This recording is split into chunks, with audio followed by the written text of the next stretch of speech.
Hey everybody, welcome to another video episode of OK Talks. For anyone who's listening to the audio version on one of the podcast platforms, the show is now up on YouTube in case you prefer to see it in video. I'm your host, Oliver Kendall. I'm a lifelong political nerd with a background in international relations and security policy who's worked in domestic U.S. politics and also had the good fortune to have visited and lived in a number of countries besides just my own. I'm channeling those experiences. I do my best on this show to translate what's going on in my own country for my non-U.S. listeners and to help shed some light for the folks back home on some events of note going on in the rest of the world.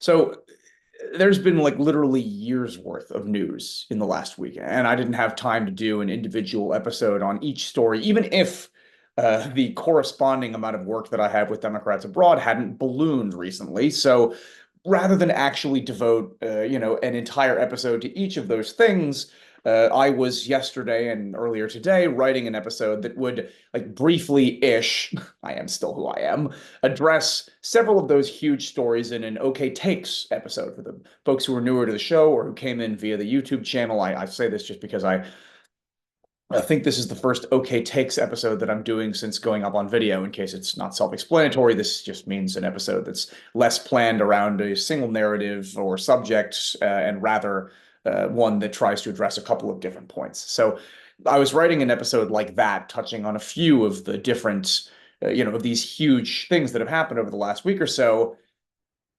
And then I was about three-quarters done writing that when President Biden announced that he is withdrawing from the presidential race.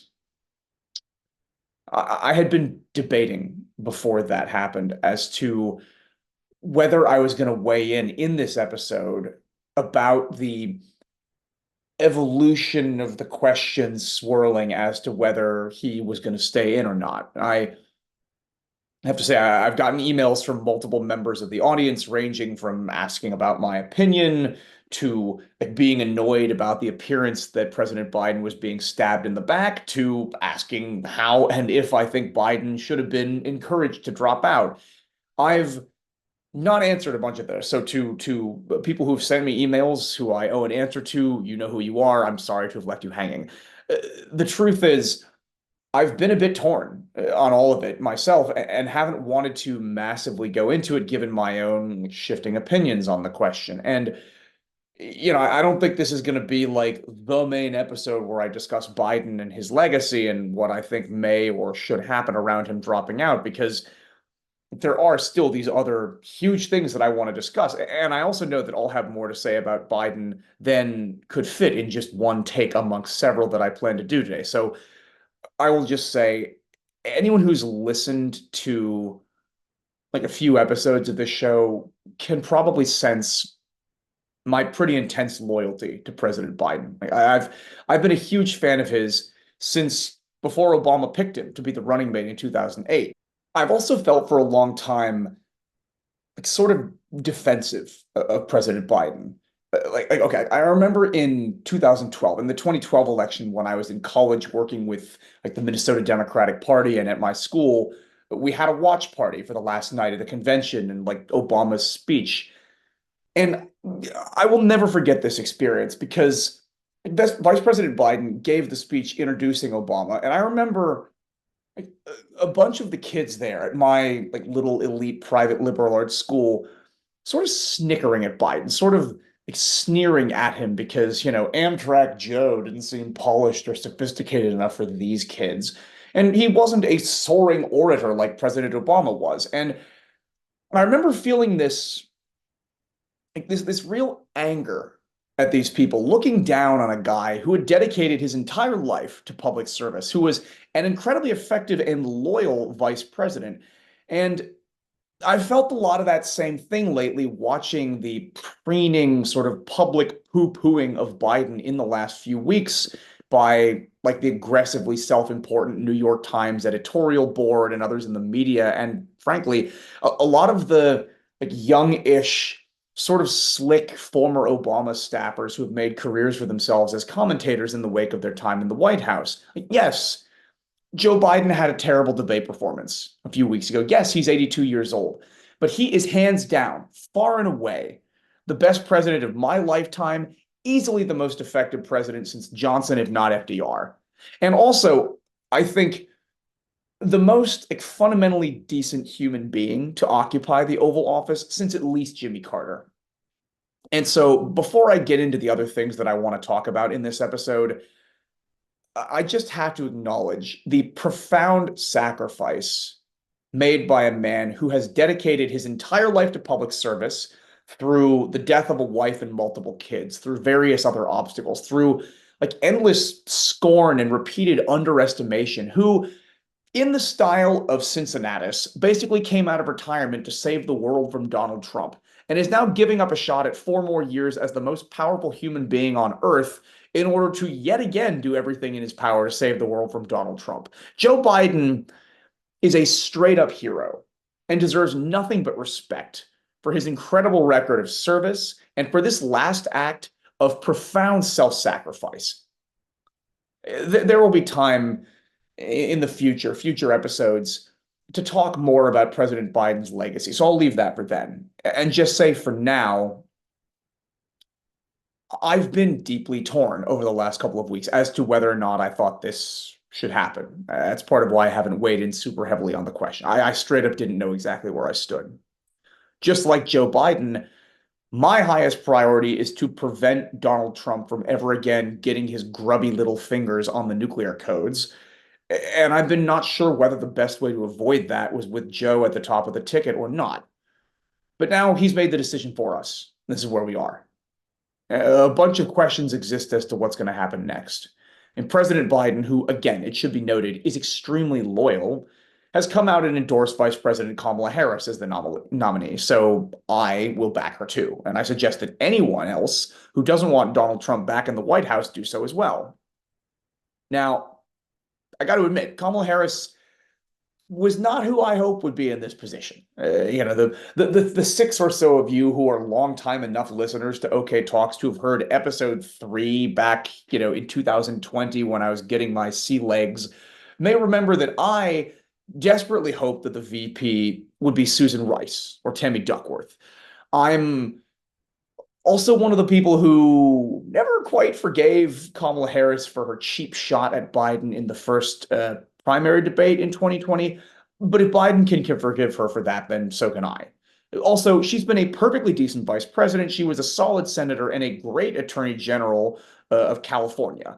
And like who better to run against a convicted felon and adjudicated rapist than someone who very successfully did the job of putting specifically people who fit that exact description behind bars. Furthermore, like just on a technical standpoint, Vice President Harris is, in fact, as far as I understand it, the only person who can actually inherit all the money raised by the Biden campaign. And the idea of starting a presidential campaign from scratch in August in a world where presidential campaigns cost more than $1 billion is just silly. Some people have thrown around ideas of a brokered convention. I think largely media figures who are dying to write a bunch of Debs in disarray stories drawing parallels between this convention in Chicago and the disastrous convention in Chicago in 1968. It's not going to happen, for the reasons that I just mentioned and more. If I'm wrong, my bad. But I'll put my credibility on the line right here and say it's going to be Harris. The big question then is who her running mate will be. Josh Shapiro, the new governor of Pennsylvania, is getting mentioned a lot, as is my governor, that is to say, the governor of Michigan, Gretchen Whitmer. Now, I'd be thrilled to have either of them on the ticket, although I have to admit, whether I think what I'm about to say is a good thing or not, I don't, for the record. I just highly doubt that in a country that has never elected a woman president before, that there will be literally 0 Y chromosomes on this particular ticket this particular year.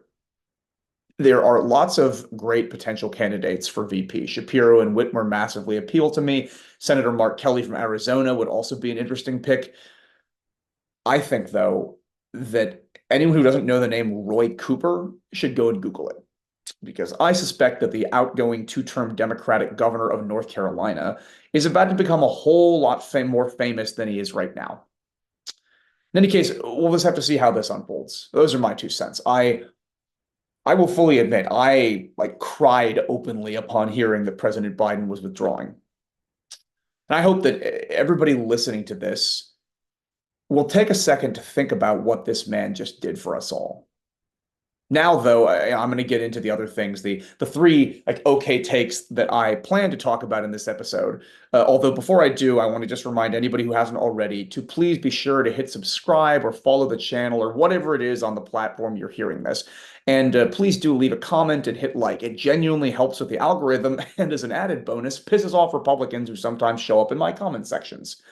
Also, most importantly, please do be sure to share the show with anybody you think might get something out of it. Thanks as always to anybody who already has. Thanks in advance to anyone else who will. So, take one.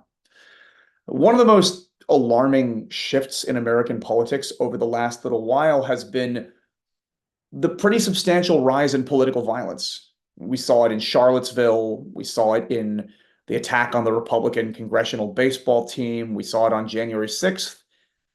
And we saw it in the attack last week on the former president at a rally in Pennsylvania. The attack on Trump created, I think, a real dilemma for anyone who comments regularly on politics because it's so important to unequivocally condemn political violence like the attack on Trump, which I do, but to also not allow that failed attempt on Trump's life to diminish the reality that this man is more personally responsible than is any other human being for the spike in political violence in the modern American political space. Even if we forget January 6th for a second, like this is a man who regularly encourages violence at his rallies, who has openly encouraged threats and harassment of election workers, and has created a culture among his supporters of threatening violence against media figures, political opponents, and even FBI agents. Former Republican speechwriter and genuinely, like, generally brilliant political commentator David Frum wrote an amazing piece in The Atlantic about a week ago. I'll link to it in the description. Wrote a piece addressing the challenge that I'm talking about here. The bottom line, Donald Trump is a terrible human being upon whom I wish nothing but suffering and misery. And also, I don't celebrate the fact that he got shot at. Although we've not always succeeded in this as a country, and as I say, Trump has actively contributed to the fact that we haven't lately. In America, we're supposed to resolve our political differences politically, not with violence. I've also been asked by friends and audience members about various like potential conspiracy theories about the shooting attempt. Some people have asked me, for example, if I think that maybe it was the intelligence agencies that understand that Trump is a threat and tried to take him off the board. To those people, I've said offline and will say now here that, although I'm not an expert per se on America's intelligence agencies, if they did want to take out a former American president, which I'm sure they wouldn't for the record, if they did, I rather doubt that they would entrust the task to a clearly disturbed kid who was straight up rejected from his high school rifle team because he was known to be such a bad shot that the team thought it would be dangerous to the rest of them to allow him to participate. Even more others have asked me if I think it was a conspiracy somehow on behalf of Trump, with the idea that him surviving an assassination attempt would be politically advantageous to him. And I actually find this idea even less plausible than the last one. First of all, because although credit to him, Trump certainly is able to think quickly on camera in terms of the power of images and stuff, as we saw with his admittedly good instinctive response to being hit in the ear. Sorry, Donald Trump is a coward. Like I can never imagine him knowingly risking his safety like that. Also, his people are so convinced that he's going to win anyway. Like, why do something that insane and risky? Furthermore, although I'm not like an expert on firearms, I do have, say, more experience than the average Democrat living in Europe does. And I've handled and fired multiple AR-15s, the rifle the shooter used. I don't think it would have been especially hard to hit Trump at that range with an AR-15. And it sounds like if Trump hadn't happened to turn his head at the last second, this would have turned out differently and worse. But even if the rifle was mounted with some sort of more advanced optic than just iron sights, and I don't know if that was the case, what I'm saying is, yeah, even if the rifle was mounted with some more advanced optic, and the shooter wasn't known to be a lousy shot, although it wouldn't necessarily have been difficult to hit Trump from that range with that rifle, it would not have been easy to pull off a shot that managed to graze but not seriously injure Donald Trump. All of which is to say, I cannot imagine that this was something that the Trump people were in on in some way. It defies credulity for me. My assumption on this from the start was that this probably wasn't so much an attempted political assassination as much as it was like sort of analogous to a school shooting. That is now backed up by new reporting from CNN that per his internet search history or something, the shooter was apparently looking into Biden events in the area too, meaning that he would have shot at anybody who showed up that day. My take has been, yeah, that this person basically fit the profile of a school shooter, like a deeply disturbed, lonely, and unhappy young man who wanted to go out in a blaze of horrible, glorious infamy. Fortunately, it's the summer and school isn't in session, so he picked this option instead, which, although I don't mean to minimize it, and I think it's terrible, and I feel for the family of the rally attendee who was murdered by this would-be assassin of Trump by the bullet that grazed Trump, and I genuinely hope nothing like this ever happens again. This outcome is, for me, a whole lot less bad than another Sandy Hook or Uvalde. All right, take two. So, not being a lawyer, nor especially wanting to play one on TV, I've tried to avoid being one of the people analyzing and talking about every little in and out of the Trump legal cases. But at the same time, uh, it is virtually impossible to be a person who regularly talks about American politics over the last couple of years without every so often touching on the various cases against Trump making their way through the legal system for the various the crimes that he committed before, during, and after his presidency. Now, in the course of this, I have thrown shade at a number of people, particularly President Biden's hapless, feckless, adorably unaggressive attorney general who has been so afraid of looking political that he's allowed Trump to skate way longer than he should have. Today, my fire isn't going to be directed at Merrick Garland, but rather another favorite justice system related target of mine, Judge Aileen Cannon, who I've previously referred to as the General Secretary of the Palm Beach County Donald Trump Fan Club, a title that she had already earned in spades even before the legal atrocity she wrought this past week. Let's back up a little bit and create some context here. So, during the last 2 years of Obama's presidency, Mitch McConnell, the Republican leader in the Senate, basically stopped the entire process of appointing judges to the bench. Now, this meant that when Donald Trump waddled his way into the Oval Office, a ton of federal judgeships were vacant, and Trump and McConnell were able to put embarrassingly unqualified, far-right, prepubescent jurists into a full quarter of the federal judiciary. Thanks again, as always, to the purists who refused to vote for Hillary Clinton and thus inflicted this on us. In the very last days of his presidency, after he'd already lost the election, after Trump had lost the election, that is, Aileen Cannon, a young, hard-right, comparatively inexperienced lawyer, was appointed to the court that just happens to have jurisdiction over Mar-a-Lago, Donald Trump's primary residence. Now, when Trump finally resigned himself to the reality that he was indeed going to be leaving the White House, he had some of his aides basically fill a bunch of boxes with super highly classified documents. We're talking high-level war plans for a potential military intervention in Iran, high-level secrets around our nuclear program, I think some dirt or speculation from the intel community about various other world leaders, a bunch of stuff like that. Trump then took this stuff to his various properties, including his golf club in New Jersey, but most prominently his club in Florida, Mar-a-Lago, where he literally left these highly classified documents in the bathroom. Thing is, you're really not supposed to do that. All of it, not just the bathroom part. And by that, I mean that other high-ranking national security officials in the past have gotten into a ton of legal trouble for a whole lot less. In yet another example of Trump getting away with things that no one else would, the government, rather than simply kicking down the door, confiscating the documents, and locking Trump up, basically asked him nicely a whole bunch of times to please return the documents before then finally raiding his properties and taking them back. The thing is, Trump clearly knew he wasn't supposed to do this. First of all, because the government kept, asking him to give the documents back. Second of all, because there are audio recordings of him admitting that he knows he wasn't supposed to.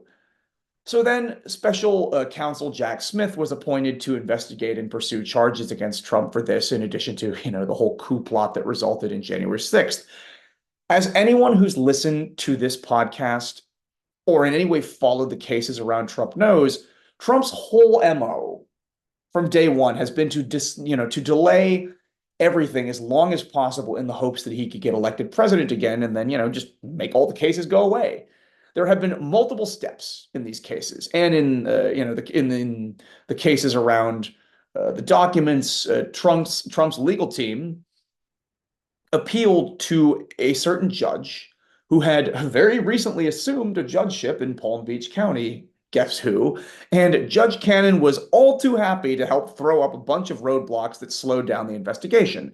She was so aggressive, in fact, in trying to protect Trump in the early stages of the civil part of this case, that the relatively conservative 11th Circuit Court, which is the court that has jurisdiction over Cannon's court, had to step in very publicly to undo a bunch of the stuff that she did, which one would think would have been embarrassing for a super new judge. But okay, so the investigation eventually moved forward, and then charges were brought, starting the criminal case.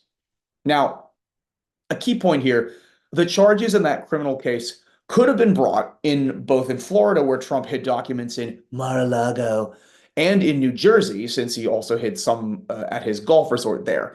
But in order to consolidate resources, the special counsel's office decided to put all their chips on Florida, where the bulk of the documents had been hidden. But then, in a stroke of spectacularly bad luck, guess which judge got assigned to the case? Some people hoped, as I implied before, that having basically been bitch slapped by the 11th Circuit Court would have caused Judge Cannon to want to do her job in a way that would make it look more like she was a judge than a Trump campaign lawyer. But nope, she's used her position on the bench to do every conceivable thing, to drag out the case as long as possible, to set up jury instructions that would make it almost impossible to find Trump guilty. And then this past week, based partly on another part of the case that she'd specifically delayed, and also based on a fringe legal theory espoused by aggressively corrupt Supreme Court Justice Clarence Thomas, a theory that even his fellow right-wing extremists on the bench do not appear to share, she just dismissed the entire case on a technicality. It basically amounts to, well, I don't think there should even be a special counsel, so the case goes away without even being adjudicated. This is fringe nonsense, which will almost certainly be appealed and hopefully will get overturned. But even if it is, or frankly, just this having happened is another body blow to the basic notion of the rule of law in America. The idea that you don't get to commit a bunch of crimes even if you used to be the president. And with the Supreme Court as openly insane as it as it is now, for more, see episode 70 of OK Talks, who knows? Maybe they'll end up siding with Cannon. All right, take three. So back in 2016, a book called Hillbilly Elegy came out, and it was a hit. It was a book addressing a big issue that the sort of coastal elite types were interested in, but had trouble understanding and related to at the time. The sort of crises being faced by rural white America, the rise of opioid addiction, unemployment, and other issues. Now, at a time when a bunch of the aforementioned coastal elite types were super confused by how a billionaire, silver spoon in his mouth real estate developer from New York could appeal to these kinds of people, Hillbilly Elegy was sort of like an explanation for why that might be. One might say a more nuanced, less judgmental version of what's the matter with Kansas. Its author, JD Vance, became an instant star among the media, appearing on all kinds of talk shows to discuss his book and consider the implications. Vance himself had managed to escape the environment he described in Hillbilly Elegy, which was effectively an autobiography. He joined the Marines, went to Yale Law School, ended up making gajillions of dollars in venture capital jobs that were served to him on a silver platter by creepy right-wing tech billionaire Peter Thiel. During his, like liberal media star tour, although Vance didn't necessarily express a ton of unambiguous political positions, he did come out very strongly against Donald Trump in the context of what he was talking about, calling him, quote, cultural heroin, unquote. But then in 2022, relatively moderate Republican Ohio Senator Rob Portman retired, and Vance decided that he would very much like to be a senator himself. By 2022, it was clear that much of the Republican base, at least the kinds of lunatics who would turn out and vote in primaries, as I discussed some in the last episode, were still all in on Trump. So if one were to win a Republican primary in Ohio, they would need Trump's support. So suddenly all of Vance's earlier criticisms of Trump disappeared as he shamelessly courted the endorsement of the guy he once called America's Hitler. This ended up working out for him. Trump endorsed Vance, who then managed to win the primary and then to scrape a victory in the general election over Congressman Tim Ryan.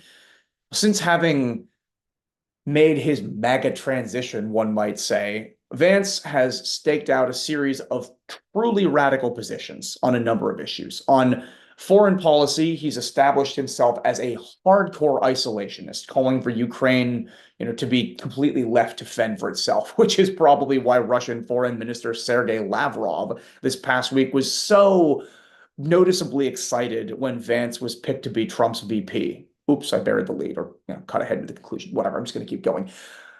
On domestic policy, well, Vance's economic positions align perfectly with the other venture capitalist, super rich types who want to slash Social Security and welfare and all of the other sorts of things that, ironically, are relied on pretty heavily by the kinds of people that Vance describes in the book that launched him into stardom. But perhaps the area where Vance is the most extreme is on social issues, particularly when it has to do with women. He supports a total ban on abortion with no exceptions for rape or incest. Or, as he put it, basically, I'm paraphrasing, rape is inconvenient, but two wrongs don't make a right. Also, he's argued that women should stay in abusive marriages for the sake of their hypothetical children and opposes no-fault divorce, which is just weird. So after Trump's brush with death, we were all told for the umpteenth time that this was going to change Trump, that we were going to get a kinder, gentler MAGA. He was going to try to unite the country and be president of everyone, not just the most insane and violent of his supporters. But then he opened the Republican National Convention by selecting this guy, the most radical of any of the people that Trump was considering to be his vice president. In some ways, it fits perfectly. JD Vance, a guy whose transition from honest tribune of the lost Rust Belt white working class to MAGA nutcase perfectly reflects Trump's own grifter ability to say and do anything necessary for personal advancement. A guy whose disrespect for women in the form of the policies he advocates is perfectly matched by his would-be boss, an adjudicated rapist who is on tape bragging about assaulting women, cheated on multiple wives, and crows constantly about having appointed the judges that destroyed the national right to choose in America. A guy who would sell out America's allies at the drop of a hat for short-term political gain. This is the guy picked by the kinder, gentler, changed, uniter Trump. Oh, did I mention that Vance is a hardcore election denier and supporter of broad executive powers and a huge fan of Project 2025? This is it, guys. This is their anointed heir apparent. This is the message they're sending us. If, for some reason, you're not scared already, be afraid. And then after you've indulged in a super understandable panic attack, go sign up to volunteer with your local Democratic Party or your country chapter of Democrats Abroad. Donate some money to the DNC. This is what we're up against. And it's not good. President Biden just made a massive personal sacrifice to try to save the country from this. If you've made it this far into the episode, well, first of all, I know you have many choices for where to get your political analysis, and we here at OK Talks would like to thank you for choosing us. But second, and more seriously, ask yourself what more you could be doing to help save America and, frankly, liberal Western civilization from the Trump-Vance Project 2025 agenda. Because I don't think we've faced a threat like this in well over a century. It is all hands on deck now. Let's do this. All right, that's it for this episode of OK Talks. If you like the show and want to make sure not to miss the next episode, be sure to hit subscribe or follow the channel or whatever it's called on whichever platform you're watching or listening. If you really want to do me a solid, be sure to hit like and leave a comment, and most importantly, be sure to share the show with anybody you think might get something out of it. Thanks as always to anybody who already has. Thanks in advance to anyone else who will. Thanks as always to Nate Wright for having designed the podcast artwork, and to everyone else for listening.